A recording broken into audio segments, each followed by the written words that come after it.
Hello, I'm Jean Pete, and I welcome you back to our show, Better Living. Better Living is brought to you by the Homestead Hope Foundation and is sponsored by Homestead Hospice, where commitment to education and premier hospice care helps patients and families through life's most important journey. Thank you for joining me again this week. Today we have a fun show in store. We are here with Dr. Mark Levine, and Dr. Levine is a research consultant on organizational and human resource development. He specializes in governance and student achievement, and he is a retired adult education consultant on the physical, mental, and social benefits of humor, laughter, and recreating your sense of humor. So get ready, because we're going to have a great show in store for you for this next hour. Dr. Levine, welcome to the show. Well, thank you for inviting me. So tell us a little bit about yourself and your background and how you got involved in human resource development using the social benefits of humor.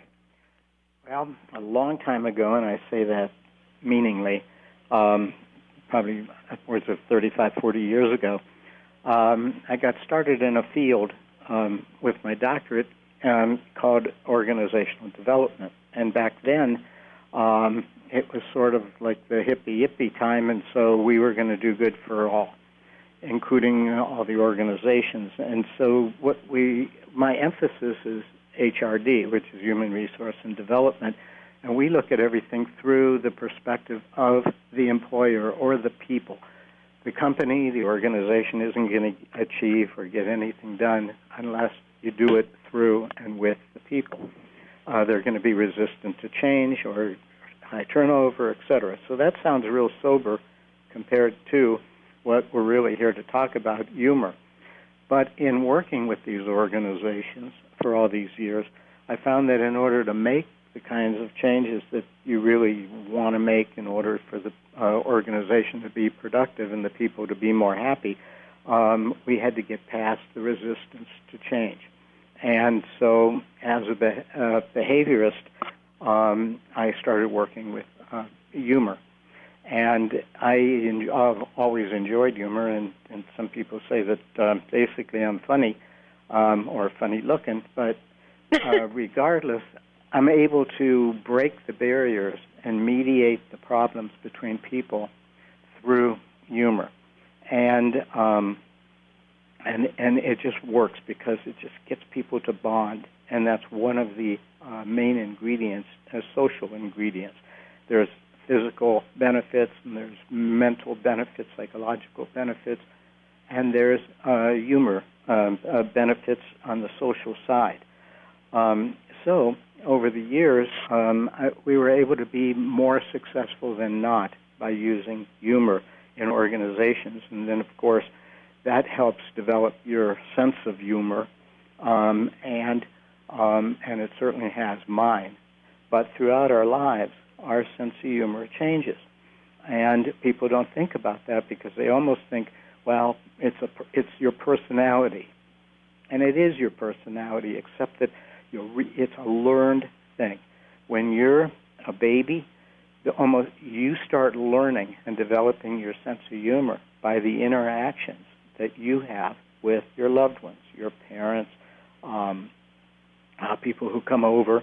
And basically, when you're a baby, the first thing that's going to happen to you is someone's going to do baby talk with you, and they might go, ooh, boo.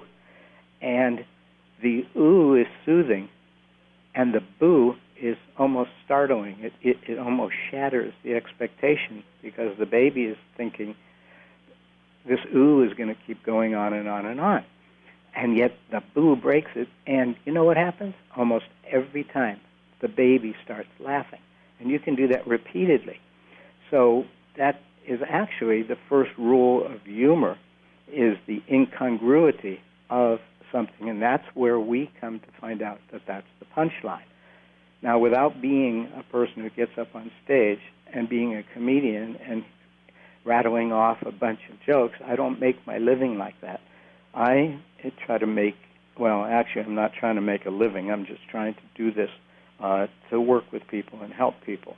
I'm semi-retired at this point, and I still do my research with my research associates, but now I have a lot more time, like other retirees, on our hands. And I felt as though it'd be a good time to not teach my organizational stuff. I can go to an organization and work with people to do that, but teach people the benefits of humor. And we're talking about organizational behavior, but really this applies to every aspect of your life. And drawing people in. What comes to mind while you're talking is also that book, How to Win Friends and Influence People. Right. And I think humor is probably a very important factor in that. Okay, well, it is. There's hardly a more important factor, to be honest with you. It really gets down to the goal of what I'm trying to accomplish. The goal is really to recreate a retiree's sense of humor. And I talked about that baby and how it all got started. By the time somebody's 3.5, just 4 months old, you get your first laughter, and by the time they're 5 and 6, kids are playing with each other, whether it's with siblings or it's with friends, and they're laughing and laughing and laughing.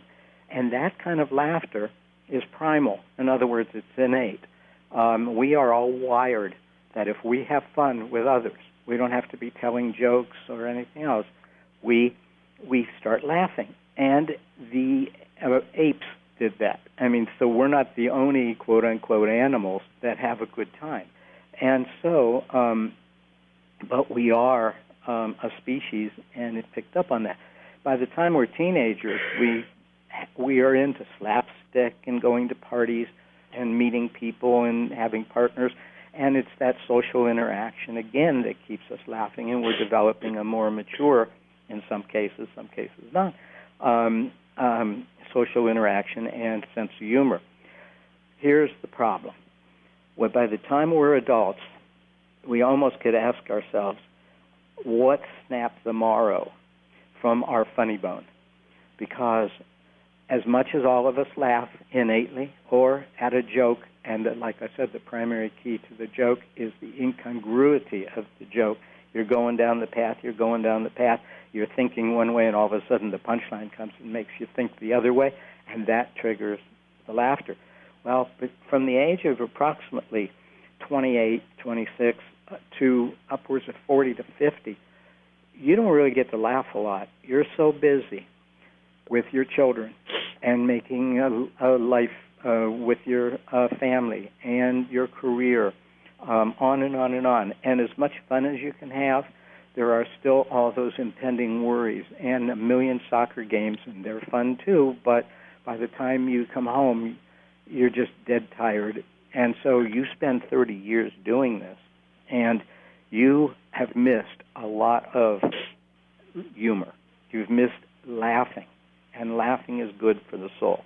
It's true. It's funny that you say that, because I was driving my kids to school this morning, and of course it's morning and we're all kind of tired, and so it was quiet. And I thought, I really want to instill more fun in this dynamic. We are. That's what you just said really hit home to me, because you're running to catch up with life and you forget to stop and really find the happiness in life, the things that kind of tickle your funny bone, and humor and enjoying things with other people creates more cohesiveness and bonding. And I don't know, I think that you really touched on something, even with me personally, not just at work. I feel like sometimes I laugh more at work than I do at home, because by the time I get home, you're right, I'm too tired.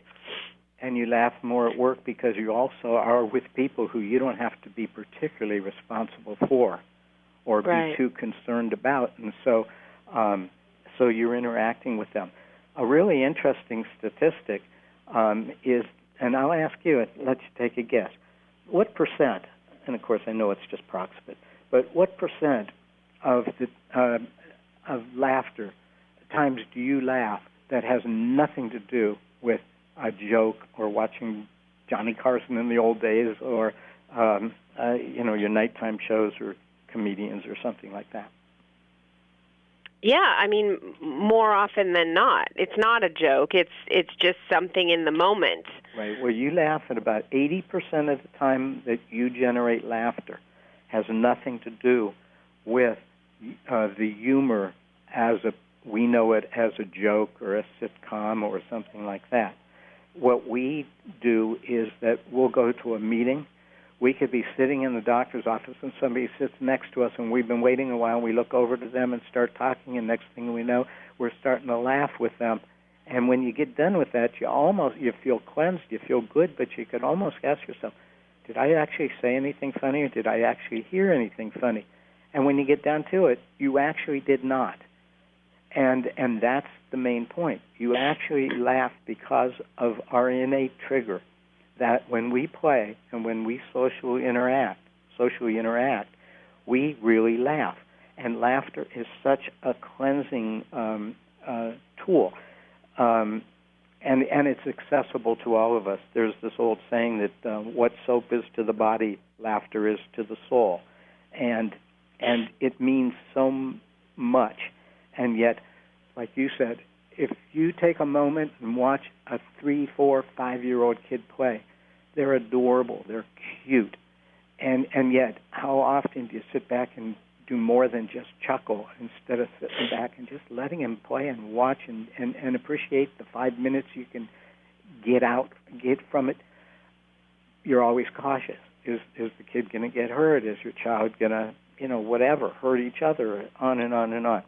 Finally, we reach a point where after 30 years of being too busy with your careers and your family and too stressed because of your careers and your family and your financing and all your soccer games. All the responsibilities that go along with it, sure. Mm-hmm. You've basically lived that key word, incongruent life, except that incongruency doesn't equate to the laughter of it all. That incongruency is just literally you're going from A to Z to B to Q, and it plays a toll.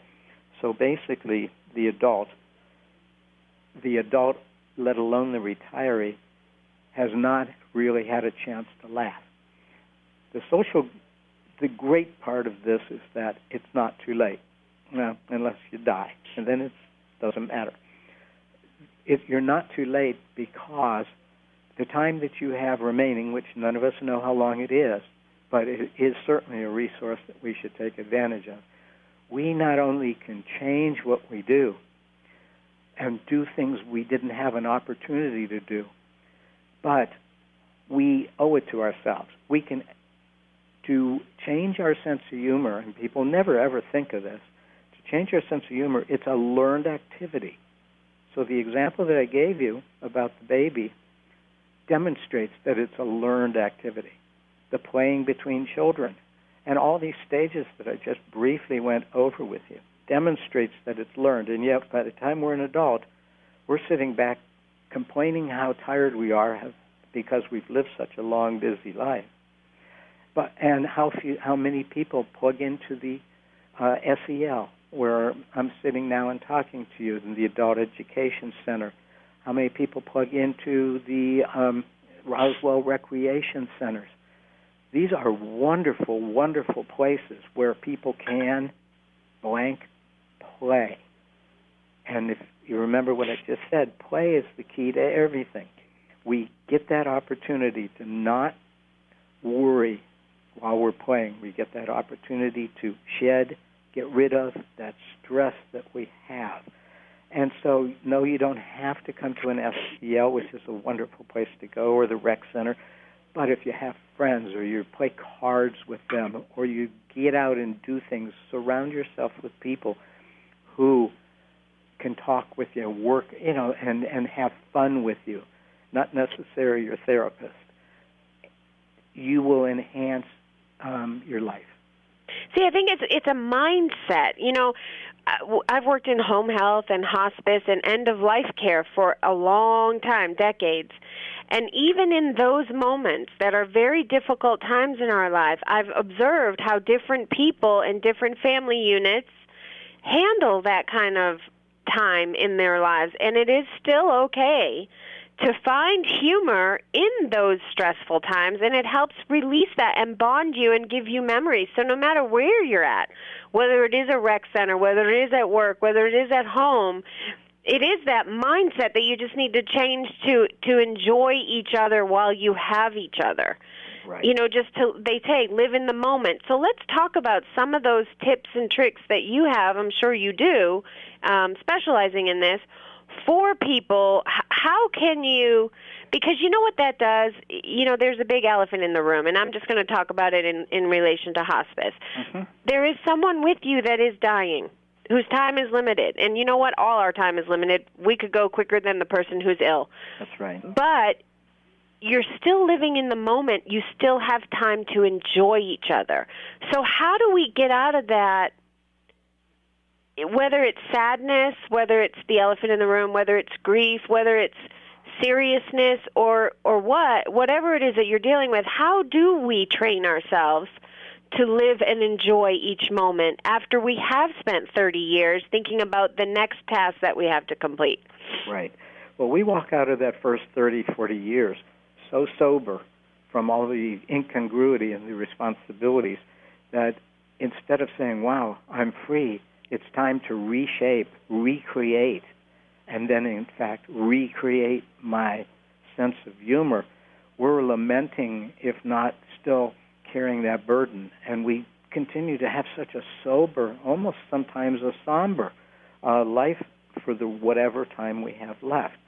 And we all know that as we age, and I hate using that word, I just rather just think of it as we retired from our one career and emerging into our next. We know that we can't sit there and say, well, how much time do we have left and worry about it? We know that retirees still worry about their finances. We know they worry about now even not only their children, but they worry about how their grandchildren and in some cases even their great-grandchildren.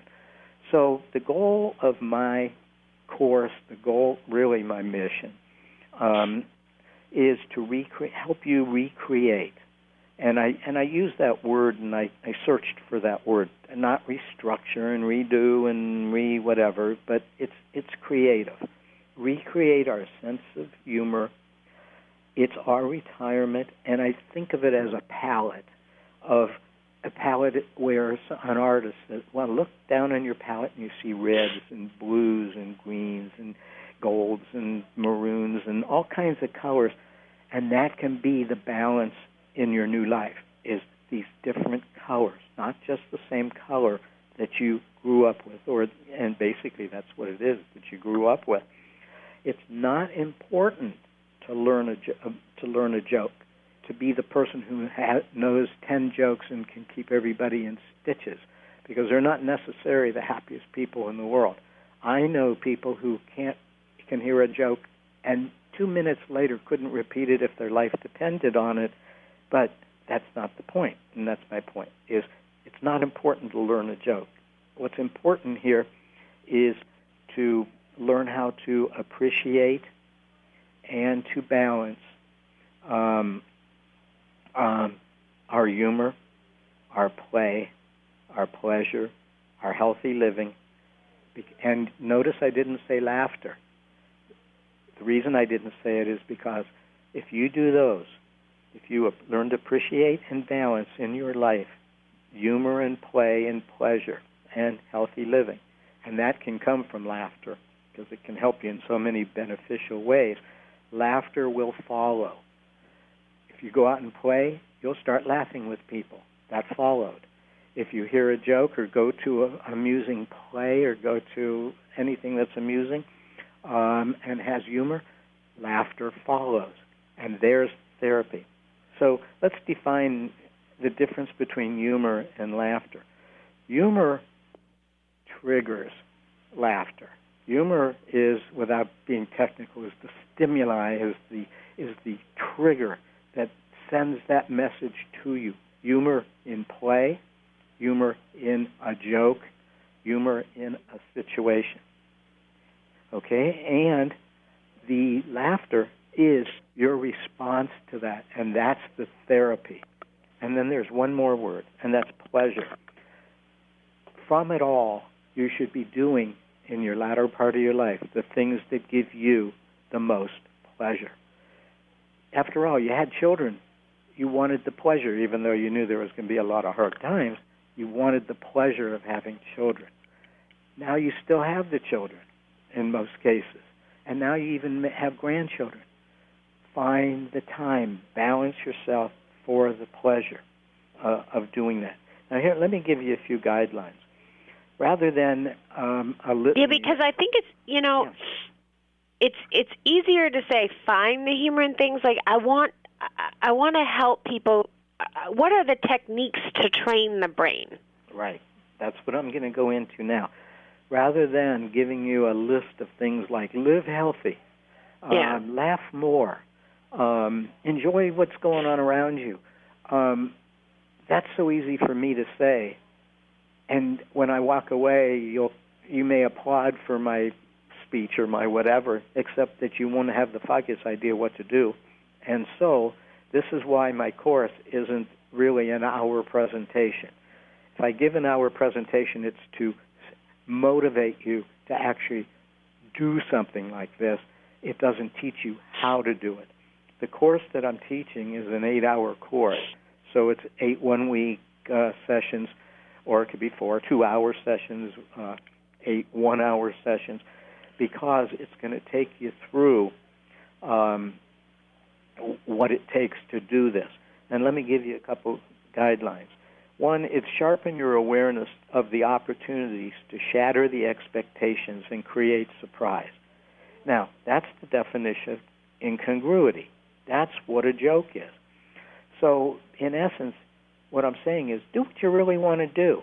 After all, when are you going to do it if you don't do it now? Do what you want to do. Don't decorate your house because other people feel as though you're 65, 70 years old and it ought to look like this, or you should dress this way because this is how people of our age or your friends think this. Not only those are just two examples. Do the kind of things you want to do. If you came from the time when you thought the word funky meant something, then and you want to dress funky, then look at people and just say, I'm doing what I want to do, because there's humor in it. And it's a self-humor, and you're stimulating yourself. Sharpen your awareness. The second major thing would be sharpen your awareness of your surroundings, because they are your frame of reference, and they're your content and your context. So what I'm saying is, and we go through a number of funny bone activities where we look at pictures that have a million things in it. We say, what do we see in that? And one person will point out something, and the other person, I didn't see that. And in other words, we're trying to sharpen your awareness that in the world around you, there are a whole lot of things going on, and a whole lot of them are really funny. And this is what comedians and stuff do and bring out to us, because something that looks so simple, a comedian will turn around and say, do you realize that you do that? And all of a sudden you'll laugh at the kind of things you do. Because you're not seeing it. It's like a painter. They have different eyes. They visualize things differently, and they can put it on paper, and I'm always so envious of that. So we do have to take a quick break, but when we come back, I want to talk about the different types of humor and why people might sometimes be afraid to venture there, because it is a learned activity if you've gone for 30 years and been thinking task, get it done, be responsible, handle all of that life throws at you. So it's so important that we stay with us, because when we come back, we're going to talk about how you can bring more humor into your life and what that does to your relationships around that, and then how that helps you and your health as well. So stay with us. We'll be right back.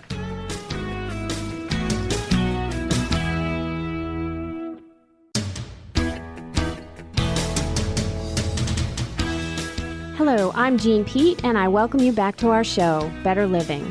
Better Living is brought to you by the Homestead Hope Foundation and is sponsored by Homestead Hospice, where commitment to education and premier hospice care helps patients and families through life's most important journey.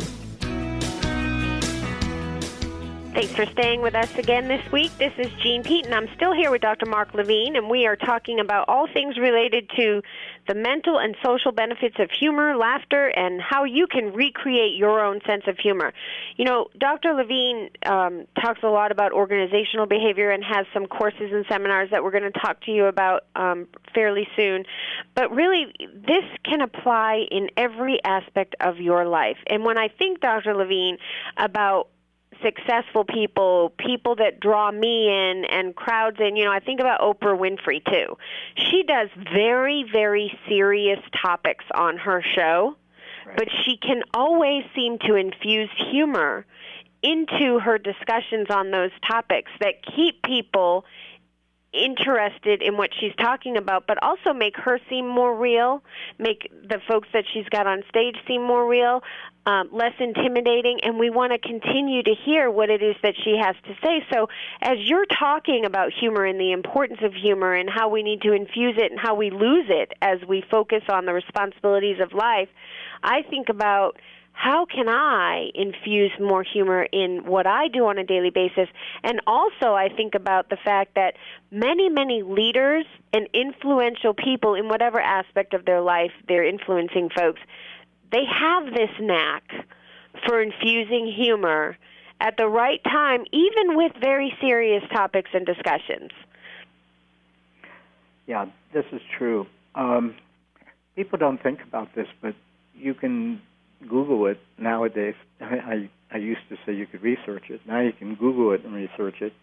And if you look up the use of humor and the application, you find that teachers have become aware of how it benefits their teaching style. And the reason, what happens is that a teacher in a classroom has got to manage the behavior going on in the classroom in order for any learning to go on. And if they can't do that, they have a real problem. And so humor mediates things, and that's exactly what my career was all about, is that the humor in things mediates the behavior. The second thing is that if you look at the principles of learning, teachers are starting now to become aware that humor actually is a tool for young people to hear a point. Like, how many people would be that interested in Shakespeare? But if you either modify or find a laughable version of Hamlet, which Hamlet was humorous anyway, but you have to get past reading it and into reading it, and that's resistant to things too, because so many people say, God, I'm not into Shakespeare, and they may not even know a thing about Shakespeare. So teachers can get up and teach their kids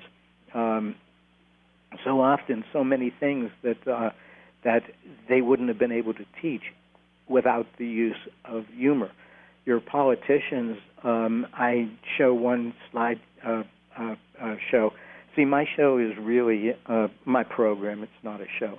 My program involves interactive activities called Funny Bone Activities, and many of them are movie clips of different people. Ronald Reagan has, and I'm bringing up something not contemporary, is because I'm addressing the retirement age, and they'll remember Ronald Reagan, who was a movie star and a governor and a president.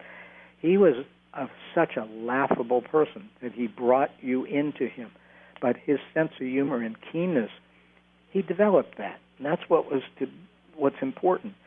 Sure, there's some natural-born people, but most people aren't. They learn about humor. They learn it maybe without taking a course, but they learn how to use it as a tool to enhance what they're doing. I also bring in one of Pat Paulson. And Pat Paulson was introduced to the public through the Smothers Brothers, who seniors would know, who are very, very funny two brothers, comedy team, who... when they introduce Pat Paulson, he is hilarious, but he's dry humor, and so he'll look straight at you and never smile, and yet you'll be laughing on the floor, and he talks about retirement and stuff, and when you get done listening to his humor, it just cleanses the soul again. So you're right. You're very right. So many people who whatever discipline they come from, has learned that not only does humor help them work with people, it helps them get their point across, and as a learning tool, it helps them, helps the people who are hearing it remember it, identify with it, that type of a thing. And even just, you don't have to be the humorous one. Right. Maybe there's someone in the pack, and that's why the social interaction is so important, that is more humorous, but living in that moment, you could be the enhancer of the humor just because you found it funny, and then that grows for the whole group, right? Absolutely. Absolutely.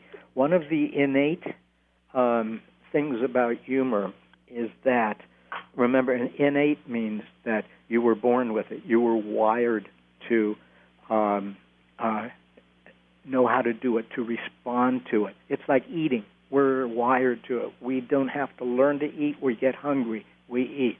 And there's many other bodily functions and things that we're wired to. Laughing is one of them.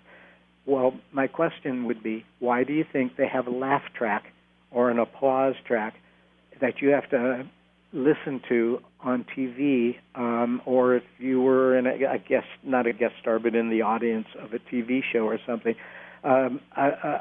somebody can come out and say something that really isn't all that funny, and yet someone will applaud. I mean, the laugh track or the applaud track will come on. It's because they know that people respond to laughter. So because humor is, not humor, laughter, because laughter is wired, laughter is contagious, and laughter breeds laughter. So in my workshop, that's probably a better word, in my workshop, instead of lecturing anybody, I sit everybody at tables, no more than 4 or 5 at a table, and they work together to answer the kind of questions that I ask and to do the activities. And that's so that they breed their own bonding, they breed their own laughter, and I don't honestly have to get them to laugh. And, of course, we go through a lot of types of jokes, and the jokes themselves are very funny. So that breeds laughter, too. But in between, one of my very first exercises is after I give an introduction, I just say to them, please talk for a little while. And as a result of that, I say, did anyone hear anything funny? And so often they'll go, not really. And I'll go, well, then why were you laughing? And they'll look at me, and I'll say, you were, because I was watching you laugh and enjoy yourself. And then I'll explain to them that that is the first psychological theory of laughter, which is that it's innate and that laughter breeds laughter. Now, one of the techniques that I have observed in my lifetime, some of the people that I get a kick out of or that can pull that humor or laughter out in me, is a knack some folks have for talking about the humor they find in their own areas for improvement. You know, some people can just take something that maybe they made a mistake on or they didn't do well, and because they're pulling it inward, it doesn't offend anybody, but it really relaxes everyone that's around them, and then it makes it more easy to see the humor in your own areas, you know, that you might find lacking otherwise. But if you can see it in a humorous way, life just seems so much more enjoyable. And some people really have a true knack for that. All right. People can appreciate hearing that other people go through the same thing that they do. And us all being people, and most of us not being perfect, we have our foibles. We have our problems, our laughable moments about ourselves and what we do. Now, if we get up on stage or we are sitting in a group of people and we tell them something very, very embarrassing or something not tasteful, you won't get a laugh. As a matter of fact, you'll get the adverse situation. People will sit there. They may even get up and leave, or they may not want to be your friend. And that's the negative of humor. Don't take everything as humorous just because you saw this as, well, this was sort of funny. We have nervous laughter, and we'll have laughter because there was something embarrassing, and we are just hoping to goodness that it moves on and gets past us, and that it wasn't as bad as we think it could have been. And then when it does, we move on. We'll laugh ever notice that how we laugh when somebody trips or stubs their toe or falls down on the ice or whatever, and yet why in the world would we laugh when somebody falls down and gets hurt? The reason we laugh is that if we fell down and got hurt or stubbed our toe, for that moment, it really hurts. But we laugh because we realize that whatever happened to us isn't the end of the world, that it wasn't serious, we are going to come out of it, and we're okay, and we laugh then out of relief because it wasn't all that serious. So let's just say you were pillow fighting, and you threw a pillow at somebody, and as a result, that pillow knocked them off the bed, and they fell on the floor, and you start worrying, and then as you see that they can start moving, you start laughing. That's not because it was so damn funny. It's because you are so relieved that that's a defense mechanism working in you. So the examples that I'm giving you are ways that we laugh, but we laugh at the absurd. We laugh as a people. We laugh at people who are too heavy. We laugh at people who we perceive as not pretty enough. We laugh at people who are handicapped. And yet we have to learn the social appropriateness of all this. And that's why a lot of times you'll see teenagers giggling at things that mature people wouldn't, and a parent would say, that isn't a laughable thing. That isn't appropriate. And yet we are wired to laugh at these things. So we've got to learn that there is a negative side to it, and we can't. That's true. Yeah, because it can be insulting. Absolutely. As a matter of fact, it can be excluding. If I'm with a group of people, or say 2 people or 3 people, and we're all students in a cafeteria. This can happen anywhere. It just came to my mind. But we're in a cafeteria and we're talking, and all of a sudden somebody comes up to us, and we don't pay a drop of attention to them, and we keep laughing. Well, we've built ourselves up in a superior way as we're the in people. We're in this group laughing together. But what we just do to that person, we have outcast them. You're not in the in group. You're in the out group. We've just hurt their feelings. We actually could hurt. You carry it to the nth degree, and people could go off the wall with that, and do something bad.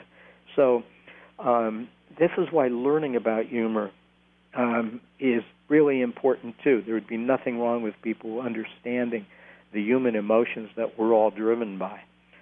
Nevertheless, most of the people that I would deal with, most of the people that are not going to pick up humorology and study it, but this is one of the advantages of taking a course like this.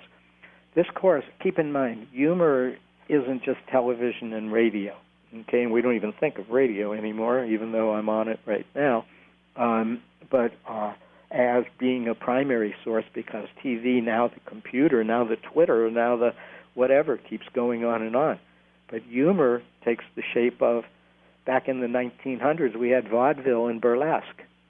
And even our seniors now, that probably even predates them.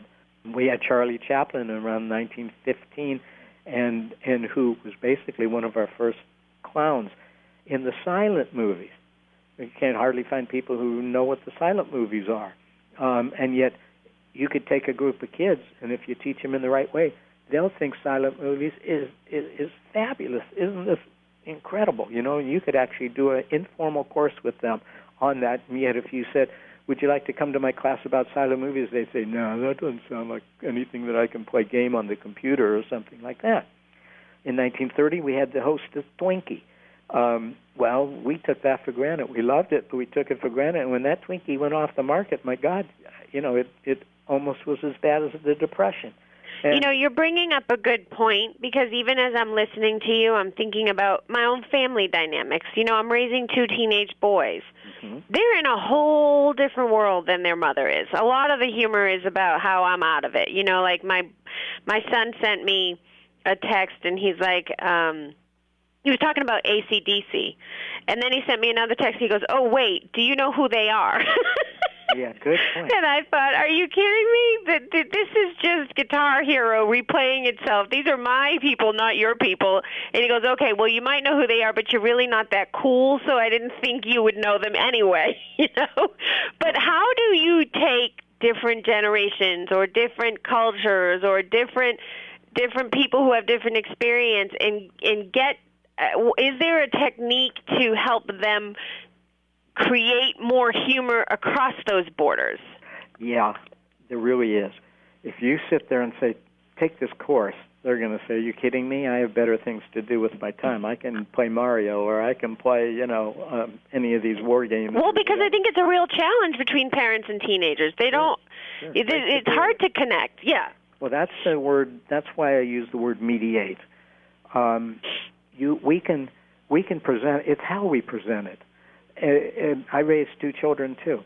And what I would do is, when you get a free moment, I want to show you something on the computer. Well, first of all, they think that you're going to show them something cool as they define cool. All of a sudden, you're showing them something like slapstick or something like silent films or something like that. I say, just stand there for 1 minute. That's all I'm asking, and then I'll usually get up and walk away so that it's not the parent making the kid do it. And the kid will watch it, and then I'll go, did you think that was funny? That was the kind of stuff we did when we were... And they go, that was kind of funny. Now, you don't want to turn it into a lecture, and you don't want to turn it into, how much do you believe that that's funny? You know what I mean? You want to introduce it, and then you want to sort of say, think about that. And then later on, you'll start seeing the rewards don't happen overnight. Later on, though, you start seeing them go, yeah, there's all kinds of humor. That was funny, that's something that I saw. Or you take them to a mime and a night out, and where you broke them away from their game, and you're taking them out for a birthday present or something or another, and you take them to something that is foreign to them. And it doesn't matter what they say at the moment, that this isn't cool. What matters is that you've left an indelible impression in their minds that there's other forms of humor. Play-Doh was introduced to the market in 1957. My God, how many of us grew up with Play-Doh and had some fun and experience with Play-Doh? Alfred E. Newman came on the market in 1956 with Mad Magazine, and he's still on the market. In 1971, Archie Bunker came in there, and if there ever was and ever will be any more crude, I don't know who would be, but we laughed our silly little butts off and at his methods and the way he presented things. In 1916, out of a can pops this spring-loaded something that almost like the very first music box or something, you know what I mean, that the clown jumps out of. The buzzer, remember the buzzer where somebody shakes your hand and there's a little buzzer in your hand and it vibrates both and stuff like that. All these kind of things are sources of humor, and when we reflect back on them or we read about them or see neat things about them, they really teach you that there were a lot of things in your life that you can think about that really were humor. Let me tell you a couple of things that I do personally, and I think that everybody ought to do. Up until 2 years ago, I was a marathon runner, and then my doctor says, if you still want to keep your hips, you better stop. Well, I had run about 1 or 2 marathons a year for 20 years, and so my license plate was ML, which is Mark Levine, RUN, and I had that for at least 10 years, and every time I got in my car, I'd see it because it was on the front and the back, and I would chuckle. Well, I also went to Salzburg, Austria, and I saw some monks there, and they were walking down the street, and they went to this gate, and they opened up the gate, and they turned the key, And I said to my wife, I said, you know what they used to open the door? And she said, what? I said, a monkey. Well, think of how many meanings it is. It's the animal monkey. It's the monk who we saw opening it with a key, etc. Well, I went into a store years ago afterwards, and I saw a key that was in the shape of a monkey, and now that's my front door key. Now, you can add these silly little stupid things to your life, but every time I open the door, I smile because I think of a funny and a fun experience every time I look at my license plate. I do that. You can surround yourself with things like that. Dr. Levine, because we always run out of time, I know you have some workshops and seminars. Can you just let the folks know how they can reach you if, one, they have an organization where they want to try to infuse some humor into it? Because I'll tell you, I work in hospice, but we laugh, and the nurses will come back with stories about what they did or how their travel to someone's home was or with their children the night before. And even though it's very serious business, and we absolutely take this very seriously, it's 24/7. And if we didn't infuse humor into it, we would burn out very quickly.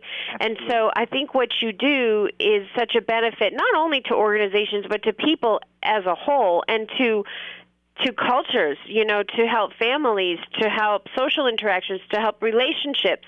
So give us your contact information so if anybody, and then I want you to talk a little bit more about your workshops and who your target audiences are. So how does someone get in touch with you? Well, they can call me at, this is actually my cell phone number. They can call me at area code 239-246-6346. I would prefer not to have a million individuals call me because all I can do is be polite and say thank you for calling. There isn't a whole lot I can do for them. If, though, a group of people form, say it's a group home, a nursing home, and they say 10 people would like me to come there, that's a different story. Or their organization would like me to come and target their population, etc., then they can call me at that number. So you'll go to assisted living facilities and do some group, because I think that's wonderful, because it's enjoyable. Family members can come in, and again, they're creating memories and bonding and bringing moments into their life. So that's wonderful. And I can do this in a 1-hour presentation, or in their cases, I could do it as a 4-week, 1-hour classes. It all depends. You don't want to subject people to 2 hours of listening to somebody if they don't have the stamina, and that it's better to almost chunk it. It's almost better to divide it given your population and how well they can cope with it, work with it, enjoy it. Okay. So, again, you can contact Dr. Levine at, is it the 239 number, Dr. Levine? Yes, ma'am. 239-246-6346, or you could email him at Levine, Levine, Mark, M-A-R-K-H, at gmail.com. That's Levine, Mark H, at gmail.com. Dr. Levine, again, the time flies. We never have enough time, but anything you want to leave our audience with, lasting words before we have to go today? Well, first of all, it was my pleasure to talk with everyone today, and thank you for being so kind. And secondly, I just reemphasized the goal here, and that it's your retirement, it's your palette of creativity in your last phase of your life, so to speak, and I hope it's 30 more years. And it's not important to learn a joke, it's important to learn how to appreciate and balance humor, play, pleasure, healthy living. The laughter will follow. That's right.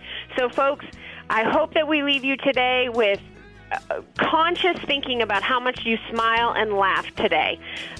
So just kind of keep it in the back of your mind, the front of your mind. Go out there and enjoy your day. This show is called Better Living, and I hope that we're helping you to do that this week. Thank you for joining us again. I'm Jeannie Pete. Thanks for listening. Have a blessed day and week ahead, and listen here same time next week and every week. Homestead Hope Foundation is your resource for a healthy life. God bless.